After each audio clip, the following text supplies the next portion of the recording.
Lammii keenya saba keenya lammiiwwan biyya isaatiif Haacaaluun goota. As mana maatii isaatti garuu Haacaaluun ilma, Haacaaluun obboleessaa, abbaadha, abbaa warraatisii jedha. Gabaasni Reuters dhiheenya baase. Maatiin ilmi isaanii ofii odoon ta'in uummata bal'aadhaaf jiraate ammallee naasuudhaa fi gadda hamaa keessa jiran. Haati Haacaaluu an artiist Haacaaluun yeroo hunda ittiin kakatu guddattuu tiyya jedhee bakka gahetti maqaa isaanii lafan goone addee guddattuu horaa akkana jedhan. Maalan godha ofii hin taane namaa ta'e malee biyya isaatiifis ifamaa, biyya isaatiif dutaadha mucaan koo leencaa. Hantuunni ishiin hin mul'anne ishiin dhoksitee gootaraa urtee nyaattu, ishiin dhoksitee mi'a gurtu, ishiin dhoksitee mi'a goddolchitu ishiitu nyaate mucaa koo. Kan koo waganni koo bichaan nama 5 rukutame. Kan du'an kan rukutamee du'a dukkaana kana keessatti nama 7. Wasiila isaatii hin du'e. Haadha manaan obboleessa kootii hin rukutamte amma ammaatti jeessoo waxxaramtee jirti. Akkanumatti darbee mucaan koo taarikiidha kan isaa himaniis hin dhumu, odeessaniis hin dhumu. Beekeessi immoo durii du'a.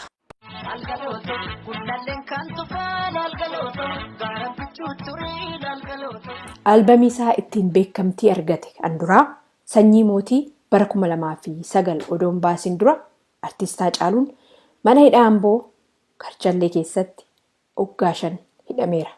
Abbaan artiist Haacaaluu obbo Hundeessan bara Haacaaluun dargaggummaadhaan Karchallee Amboo keessatti hidhamee ture gurbaa jabaadhu hidhaan qoraasuma dhiiratii jechaan akka turan Haacaaluun tanaan dura miidiyaa irratti dubbatee ture. Obbo Hundeessan gaafiif deebii Reuters wajjin godhan irratti ilma isaanii dhabuu isaaniitiin lapheen isaanii akkamitti cabee akka jiru tarreessan. Anamman keessatti dabalamutti garaan kun fayyu, madaan kun fayyu, madaan kun akkuma jirutti jiraata. Lalgaloko, lalleen kan tufaa lalgaloko, yaa rabbichuu turee lalgaloko, walaafu. Waan haala yeroo ibsu duudhaa fi dhugaa aadaa Oromoo weeddisu roorroo uummata isaarra jira jedhe ifatti baasu anjagnummaa uummata isaa ibsu sirbaati ture. Maalan jiraan sirba faarumaan fudhatama argate. Artiist Haacaaluun bara 2016 hojii isaa hawaasa Oromoo biyya alaa jiraatuuf dhiyeessuudha.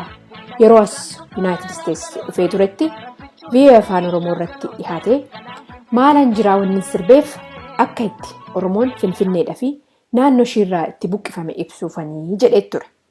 Kan sidinqu amma godinni addaa Finfinnee kun bulchiinsa isaatu kan Oromiyaati malee kan Oromoon keessa baay'ee jechuun hin danda'ama. Gaafa hojii aartii keessa gaafa immoo jirtu wanti sitti mul'atu hedduudha.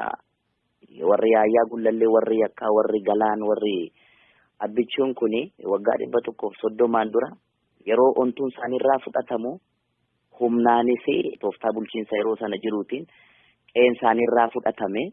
Ammas waggaa 40-50 booda naannoon kun akka gosa Yaayyaa Gullallee kana fa'aa akka ta'u gaafan tilmaamu. Gullalleen kan tufaa gaara bichuu ture Galaan Finfinnee marsee jedhe. Meejer imee sagaleedha. Lalgaloko, gullalleen kan tufaa lalgaloko, gaara bichuu ture lalgaloko, walaafu.